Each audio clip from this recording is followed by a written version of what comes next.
That's a Skyreat Filter Set for the GoPro Hero 9 series camera. I've just spent the afternoon driving around in my 2019 Dodge Challenger capturing videos to see what a difference that these filters will make when connected to the GoPro Hero 9 series of camera.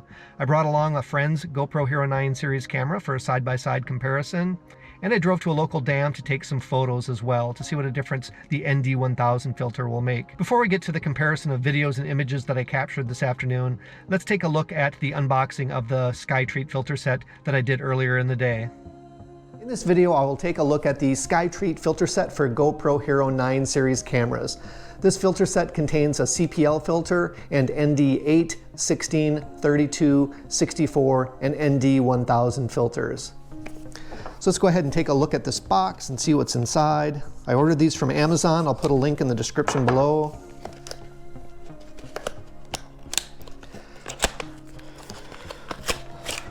All right, we get a little case. Look, they're trying to protect the case by putting vinyl on the case so they don't scratch it before you get it. Let's peel it off. All right, so here we have the different filters.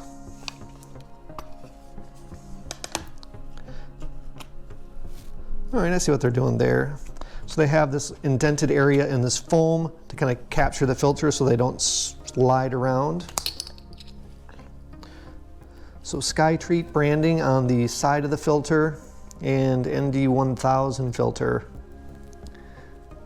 I can barely see through this filter. All right, so we have the filters and then we have a little plastic bag containing a cloth. And if only my fingers had more moisture in them, I could grab this bag and open it better. So here we can take this cloth and get my fingerprints off the ND1000 filter. Now, of course, the interesting thing is here, there's really nowhere to store this cloth. So I guess you just set it on top and then close them that way. And that's it. One of the most exciting unboxings that you've ever seen on the internet, no doubt. To install the ND filter on your camera, first you need to remove the standard lens cover by twisting it in either direction until it comes loose and then comes off. Then place the ND filter onto the camera and twist until it locks in place. Here we have both GoPro cameras set with a standard lens cover, auto shutter, ISO minimum and maximum of 100. So this is the standard configuration for both cameras. Now on the right hand side, we've set the shutter speed to 1/60th, and boy is it overexposed. And that's why we need to use an ND filter to get that brightness down so we can maintain that 1/60th of a shutter speed, which is double the frame rate that we have the camera set for of 30 frames per second.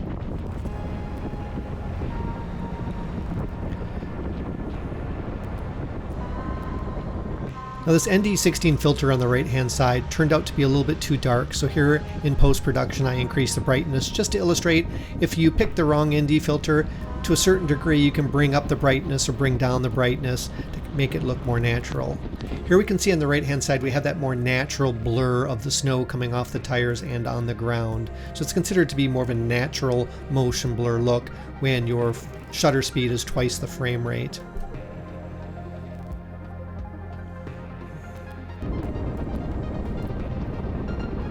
So in this shot I switched to an ND8 lens cover so that we didn't have that underexposure issue.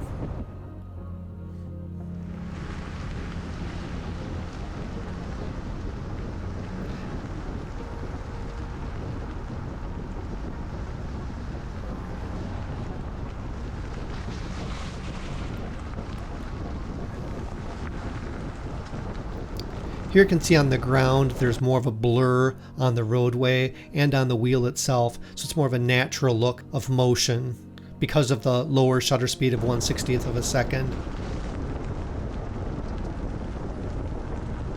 At this slow speed with the camera in a higher position, there's not as much evidence of motion blur on the right hand side using the ND8 filter and the 1/60th shutter speed.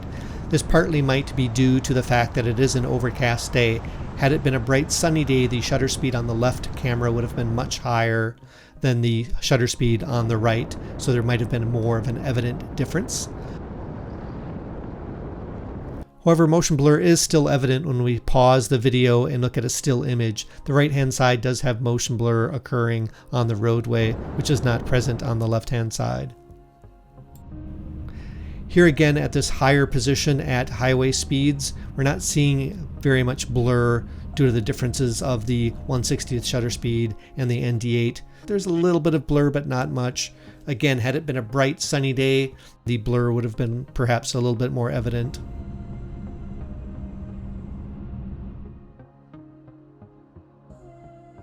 So here we have time warp mode. On the right hand side there's an ND32 lens cover. You'll notice there is motion blur in time warp mode on the sign and in the post on the left hand side of the road.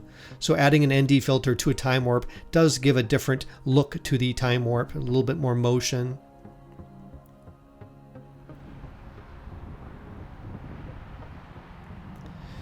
So now here's an example of when your camera is still set to 1/60th shutter speed and there's an object moving past it. Again, we have more of that blur effect as objects come in frame and out of frame when you have the ND filter, which is allowing you to keep and maintain that lower shutter speed without being too bright or overexposed.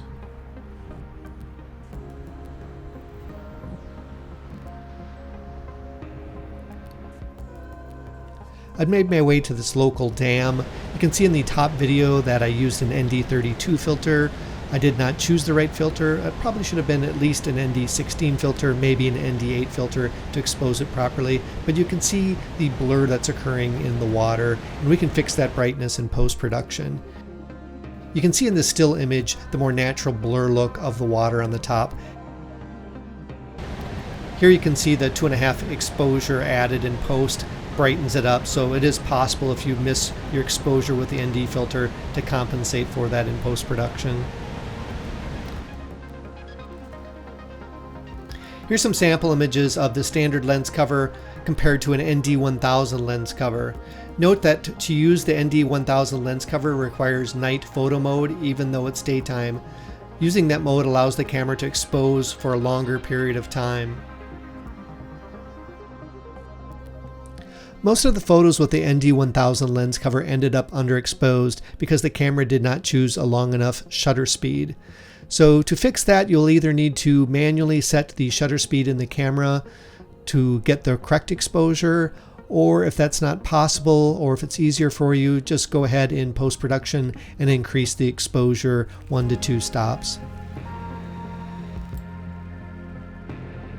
Whether or not you want to use ND filters in videos and images depends upon the style that you're going for. There is no correct way. You don't have to use them in order to do things quote-unquote the right way. It's all about what you want and what look you're going for.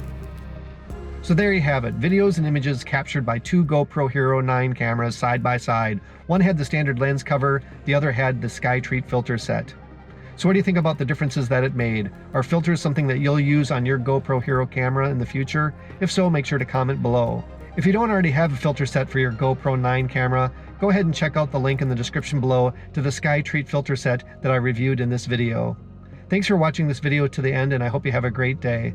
Please give this video a thumbs up if you found it was helpful, and also consider subscribing if you have not done so already. Thank you.